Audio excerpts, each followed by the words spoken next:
Sejam muito bem-vindos. Evangelho do Amor. O que é uma testemunha?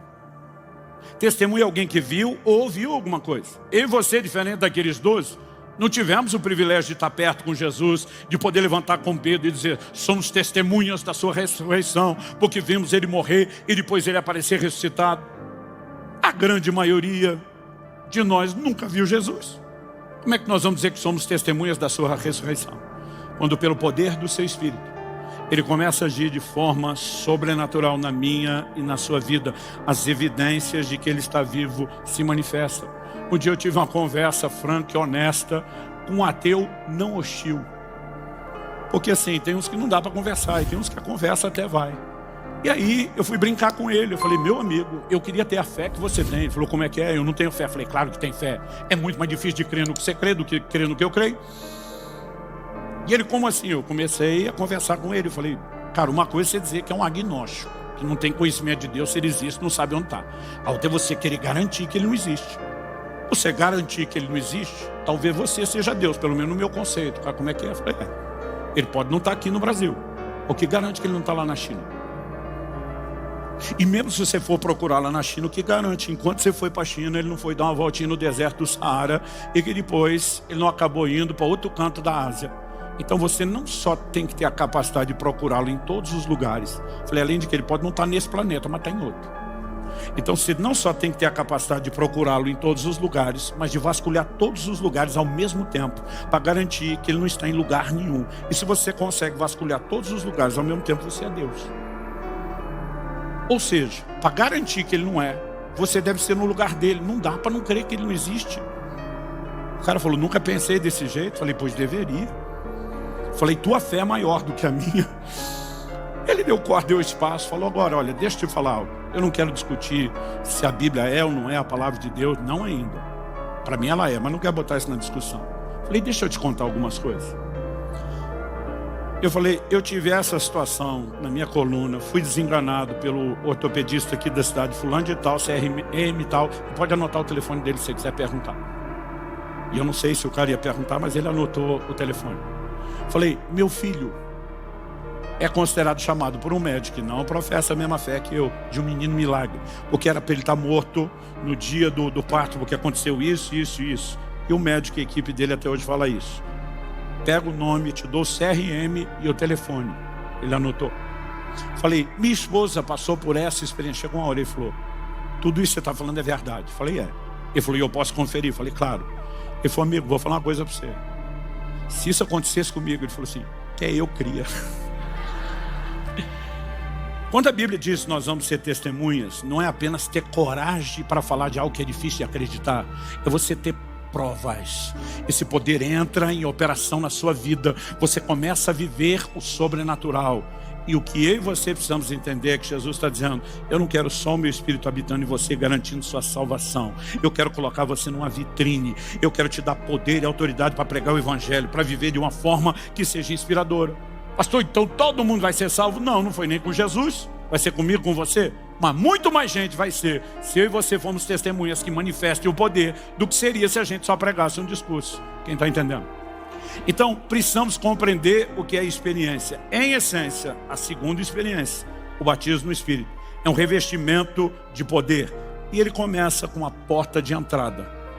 Uma experiência inicial, que é a porta de entrada para um mundo crescente, progressível, inimaginável do sobrenatural. Pastor, como nós recebemos a experiência? Olhando para as Escrituras, eu vejo pelo menos 3 formas. Eu não estou dizendo que Deus não possa fazer algo diferente, mas pelo menos 3 ele deixou registrado para mim e para você saber. A primeira eu chamo de oração e busca, e foi o que aconteceu comigo. O Senhor Jesus diz: ninguém sai de Jerusalém, não vá a lugar nenhum, até que do alto sejam revestidos de poder.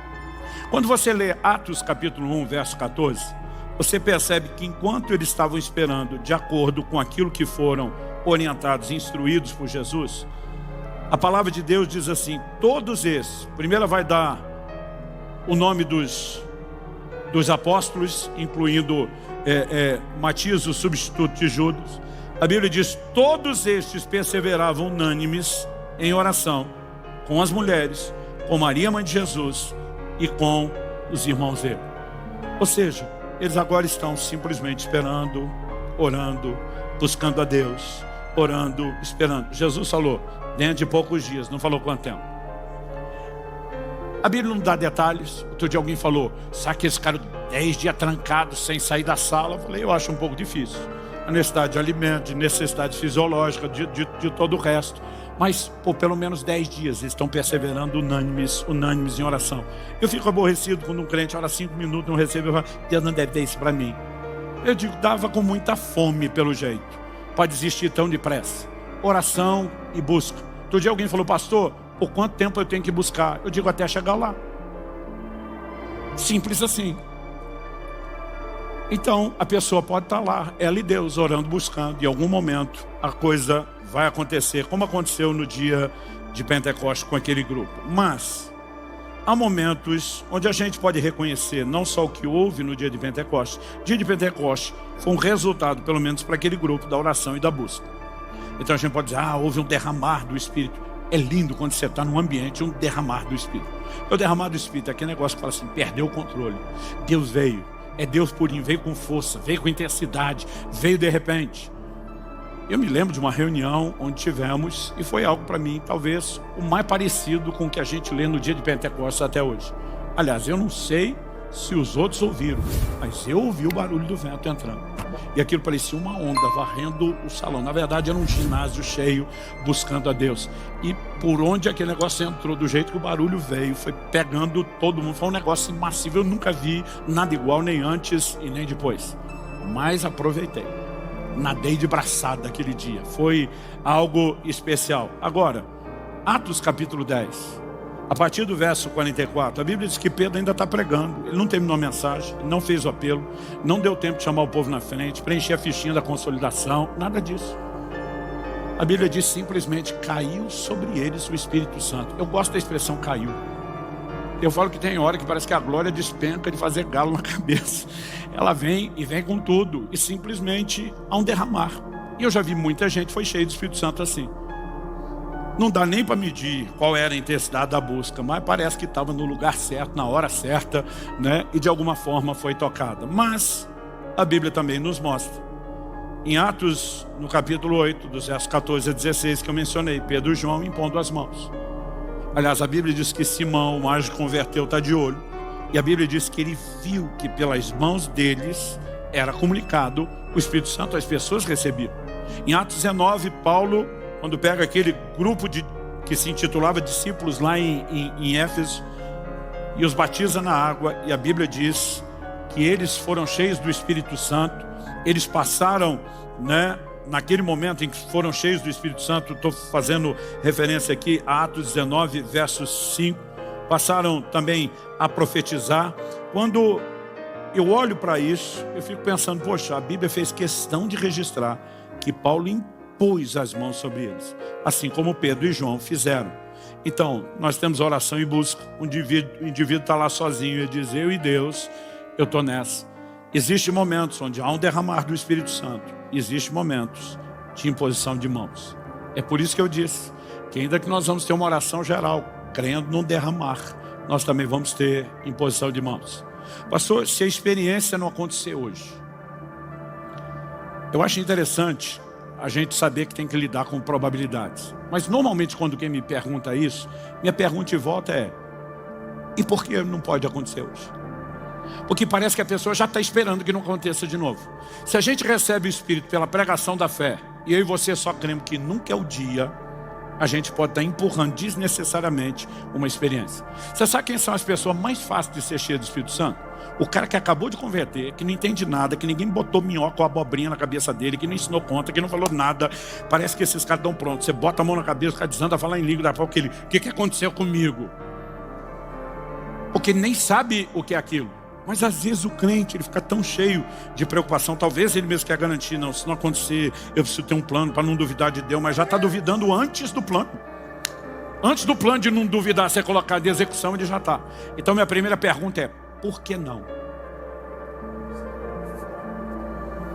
Você que está orando e crendo, hoje pode ser o dia. Pastor, o senhor está garantindo? Não. Mas até que termine, não dá para garantir que também não é. Agora, O que eu entendi foi minha experiência. E eu vou dizer para você, para mim era frustrante. Porque eu ia na frente, o povo orava, punha as mãos. E eu costumo dizer e repetir sempre isso. O ruim não é você ir na frente, não ser batizado do Espírito Santo. O ruim é você ir o da frente, ser o de trás, ser o da direita, ser o da esquerda, ser. E você tem a sensação que sobrou só você. Eu às vezes eu falava para Deus, qual é o seu problema comigo? Agora, há muitas coisas que podem ajudar ou atrapalhar. Eu, por exemplo, sempre fui uma pessoa racional demais. O pau pode estar quebrando, mover de Deus, milagre acontecendo. Eu sempre penso mais do que a maioria. Eu lembro de uma reunião que eu estava ministrando em Porto Seguro, na Bahia. E eu dei uma palavra de conhecimento. Não é que a coisa aconteceu do nada. Eu falei, olha, Deus está tocando uma mulher agora. É uma mulher, não é homem. Você vai sentir um calor muito forte no seu ouvido esquerdo. E está curando o seu ouvido esquerdo agora. A palavra de conhecimento veio, eu falei e ia voltar a ensinar. Eu pensei, talvez seja um otite, uma dor no ouvido, alguma coisa assim. Uma mulher levanta e vem correndo para frente gritando. Ela era surda desde os 3 anos de idade, daquele ouvido, porque perfurou o tímpano. E ela está dizendo, eu fui curado, eu já estou meio desconfiado. Porque às vezes você fica assim, não, a dor de ouvido é mais fácil do que a surdez. A gente tem essa bobagem. Só que enquanto ela está ali contando a história e eu estou levemente desconfiado, uma outra corre para frente. E ela quer falar, ela quer contar. Eu digo, o que a senhora quer? Ela falou assim, eu era quase que totalmente surda. Os aparelhos auditivos já não funcionavam mais. Quando eu vi ela dando testemunho, eu falei, se a senhora era surda, como é que eu vi? Ela falou, moço, leitura labial. Eu, desculpa. Continua. Ela falou, quando ela falou que Jesus curou, eu falei, se está aqui curando surdo, eu também quero, e meu ouvido abriu. Eu falei, ok, só um pouquinho. Alguém conhece a mulher, pode me provar que ela era mesmo surda. O pastor dá um puxão na minha camisa por trás e diz, é minha irmã, cara, pode deixar ela falar. Aí eu olho e falo assim, parece que tem... Eu quase não via surdo ser curado. Começa um atrás do outro. Eu falei, não sei, hein? Será que estão me trolando? E a gente tem essa dificuldade às vezes. Eu tenho essa inclinação. Então eu imaginei um monte de coisa. Eu botei um monte de filtro de como deveria ser a experiência. A maioria de nós, depois que é batizado do Espírito Santo, você fala assim, alguém devia ter me explicado que era mais simples. Porque o que vem de glorioso, poderoso, extraordinário é depois da experiência. E a gente fica exaltando a experiência. Então, há algumas coisas, obviamente, se a gente ensina, compartilha melhor, ajuda, sim. Outras atrapalham. Se você falar, pastor, parece que o derramar do Espírito não aconteceu, ou aconteceu naquele outro lado da igreja que eu não estava, cheguei depois, sentei no lado errado, que parece que ele não caiu igual, ou impuseram as mãos sobre mim, mas pastor, todo dia um cara falou para mim, todo mundo que impõe as mãos sobre mim não é ungido. E eu falei, uau, o problema está com todo mundo, menos contigo. Sabe, algumas pessoas são mais difíceis. Eu sempre conto a história de um irmão que eu apelidei de um irmão cabo de vassoura. Porque eu dizia, orar com ele um cabo de vassoura era a mesma coisa. Ele permanecia lá duro, imóvel, sem nenhuma expressão de sentimento. Primeira vez que fui pregar na igreja dele, no final da mensagem falei sobre ser cheio do Espírito Santo, chamei à frente quem não era. Acho que uma meia dúzia veio à frente, não era muita gente, a igreja era pequena. Mas quando eu orei, o pastor não pensou assim, 6 foram batizados. Ele pensou, 100% de resultados. E aí ele encosta em mim e falou, cara, tem um irmão da minha igreja que está há muito tempo esperando pelo batismo do Espírito Santo, mas não chegou lá. Ele falou, parece que você tem uma graça. As pessoas querem inventar coisa e explicação. Aí, você não oraria com ele? Eu falei, traz ele amanhã. Ele falou, não, ele está aqui. Eu falei, está aqui? Tá. E não veio receber oração? Ele, pois é. Essa hora que alguma coisa te diz assim, encrenca. Falei, não veio por quê? Ele falou, é uma longa história. Mas ele está meio decepcionado, já cansou de receber oração. Está lá no fundo, vestido assim. Foi entregando o cara para mim. Você não vai lá falar que você sentiu de orar com ele? Eu falei, eu não menti, eu não senti. Falei, mas eu posso quebrar o seu galho. Eu vou lá falar que você entregou ele, beleza? Ele falou, se é pro bem dele, pode falar. Aí eu saí, fui pro fundo. Quando estava chegando, o cara já começou a rir. Falou, o pastor me entregou. Eu falei, te entregou. Falou que você é um buscador crônico do batismo do Espírito Santo, que o negócio não funciona, mas eu sou teimoso e eu comprei a briga. Posso orar com você? Ele falou, claro. Quando falou claro, eu pensei, nem foi tão difícil. Só que tão logo ele falou, claro, ele falou, mas antes do senhor orar, só quero te dizer algo. Eu falei, o quê? Ele falou, quero que o senhor saiba que os melhores já oraram e não aconteceu nada. Pensa num negócio animador. Aí eu querendo dar de bom, falei, quem são os melhores? Tipo, tu tá me medindo com quem? Ele começou a falar o nome. Não é que eram os melhores mesmo? Do circuito nacional e internacional. Eu falei, todos esses homens, mulher de Deus, botaram a mão na sua cabeça. Aham, meu pastor é bem relacionado. E não aconteceu nada. Ele falou, fica à vontade. Irmão, eu orei, fiz cara de fé, bati o pé no chão, gritei. E não aconteceu nada. Eu voltava a cada 2, 3 meses naquela igreja, eu mirava ele. Se você não vier pedir oração, eu vou atrás de tu. E acho que ele já pensava, lá vem o pobre do pastor. Mas gente, Deus é tão bom, que Ele ajudou e socorreu esse irmão. Foi a coisa mais inusitada que eu vi no meu ministério. Eu lembro de uma mensagem que eu preguei, no final comecei a orar com o povo. Tinha uma unção descomunal aquele dia. E eu comecei a chamar o povo à frente. Mas a gente estendia a mão e assim, 20, 30, debaixo do poder de Deus pro chão. Era muita cura, muito milagre, muita coisa acontecendo. Mas era tanta gente no chão, parecia uma guerra. Aquele monte de corpo no chão. Que o povo não conseguia chegar onde a gente estava. Então eu estou falando do início da década de 90, a gente não tinha microfone sem fio. Aí eu viro pro pastor e falei, tem um microfone do fio maior. Eu chegar lá, aquele ali no canto, aí pegou, eu vim puxando aquele monte de fio, desci. Só que eu já estava em pé 1 hora pregando com um sapato novo, daquele que você usa sem ter experimentado. Apertado. Mas assim, engolindo meus dedos, eu não aguentava mais. Eu lembro que ali antes de descer orar, eu falei, gente, as irmãs que estão de salto, quiser ficar mais à vontade. Eu vou ficar à vontade, ó. Arranquei o sapato, fiquei de meia. Lembro até hoje, uma meia salmão, Adri. Rosa não, salmão. E aí eu desci. Quando desci, o que eu não sabia é que aquele microfone estava sem fio terra. O que eu não sabia é que esse negócio dá choque de verdade. O que eu não sabia é que enquanto eu estava com o sapato, eu estava aterrado. Mas quando eu tirei e desci, ainda tinha o carpete. Eu continuava isolado. Não aterrado, isolado. Mas eu fui passando por cima do povo, para chegar onde os outros não podiam chegar. E o carpete acabou. E quando eu pisei de meia naquele chão de cimento, fora do carpete, pensa no choque. Um choque de dar um soco assim no braço. E eu já estava indo com a mão para orar com o primeiro que estava na frente. Quem? O irmão Cabo de Vassoura. A hora que eu pisei, levei choque, não deu tempo de pensar, fazer nada. Eu toquei. Quando toquei na testa dele, fechou o curto nele. Sério, estou falando diante de Deus. Ouvi o barulho, o estalo. Ele deu um pulo para trás, regalou os olhos, ergueu as mãos. Desandou lá em línguas. Fim do culto. A igreja inteira fez uma fila para cumprimentar ele.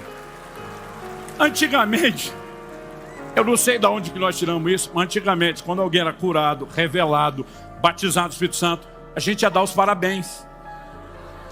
Eu não sei de onde tinha isso, mas acontecia. Aí a fila inteira de gente, os irmãos da igreja, para dar os parabéns. Eu no fim da fila, esperando chegar a minha vez e tal. Quando faltam uns 2, 3 para chegar, eu já estou perto, o suficiente para ouvir. Ele fala, bom, eu fui o único que não caí hoje. Mas eu lembro quando o pastor falou, alguns vão sentir como eletricidade. Quando ele falou, e eu lembrei do barulho, eu falei, não foi coisa da minha cabeça. Já comecei a rir, eu não aguentava ficar na fila, não aguentava esperar a minha vez, não aguentava falar com ele. E eu saí, fui falar com o pastor. O pastor falou, o que você está rindo? Eu falei, você ouviu o testemunho do fulano? Ele falou que recebeu uma descarga elétrica. Eu falei, pois é.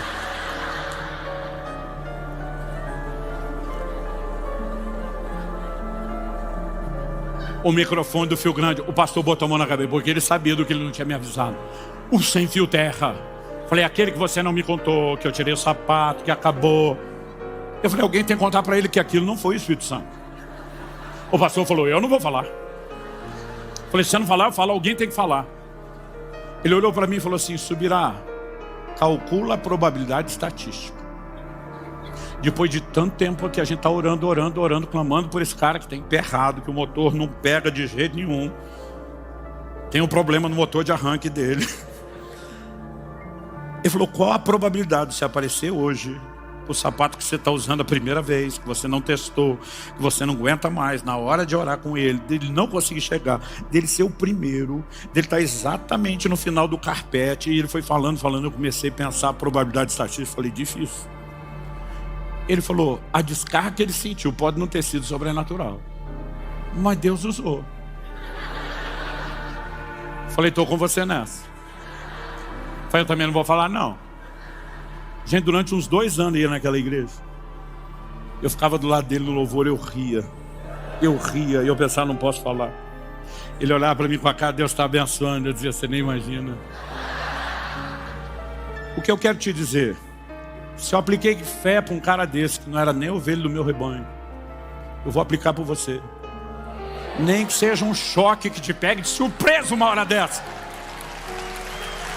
Se inscreva para receber mensagens da Palavra de Deus para seu coração. Compartilhe essa mensagem para mais vidas serem alcançadas. Que você tenha um dia repleto de paz e de bênçãos vindas da parte de Deus.